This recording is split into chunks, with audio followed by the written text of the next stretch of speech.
Hey guys, Omar here, and today we're going to talk a little bit about the Megadap EFTZ 21 adapter. This allows you to put your Canon lenses on your Nikon Z camera. Now I know what you're thinking, why would you even do that? And I think there's two main reasons why an adapter like this is very useful. The first one is if you have a lens that is only made by Canon that you want to use on Nikon. For example, this lens, 17 to 40 millimeter f4 lens, and I love this lens. This lens is great for street, it's very rugged, it has weather sealing, but I love that this goes to 40 millimeters. Most wide lenses go to 35 or even 30. So that's what's special about this lens. So that's the first reason to adapt. The other reason is to use lenses that are maybe just too pricey on the Z mount. This is probably like your birding lenses or huge heavy telephoto lenses. Something like this might actually be useful for that. Now, by the way, Megadap sent this to me, but I'm not endorsing it.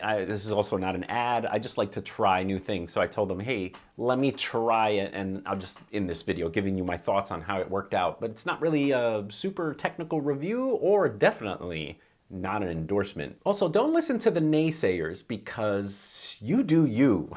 When I first switched to the Sony system, this little adapter, this MC11 adapter, completely saved me. I ran my business off this adapter when I had two camera systems. I had the Canon 5D Mark IV, and I used this to adapt all my Canon lenses onto the Sony, and it worked great.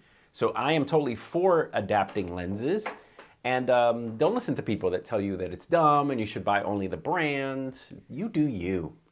Now I'm actually using it right now. I'm using it on the Nikon ZF to record this video, and I have the 35 millimeter f2 by Canon, which is another one of my favorite lenses. I just never got rid of this lens. I don't own a 35 for any other system. I just have this one that I adapt with either, the MC11 adapter or this Megadap adapter.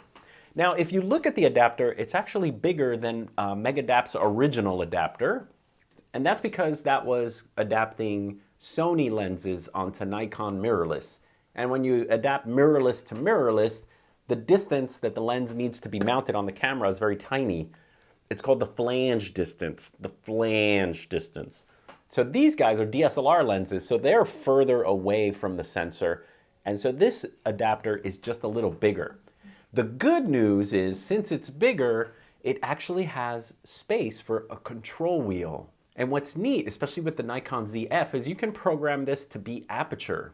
And so with the Nikon ZF, you have your shutter speed dial now, you have your ISO dial, and you can use this control wheel to change your aperture. Now, by the way, this 35 millimeter is super noisy when it records, so I'm a little bit further back with my lav mic. If you come up close, listen. So anyway, let's try another lens. Let's try this 17 to 40. Oh, this is the 17 to 40 millimeter. So this is 40 right there, tracking my eye. This is the 17, which looks so nice and wide. And the truth lies somewhere. Whoa, tripod. Yeah, so let's check how it tracks my face. Right now it's just completely tracking my eye. And then when I come forward, it can track. So the way I used the EF to Z adapter was, the first was I just tried some cityscape videography and photography.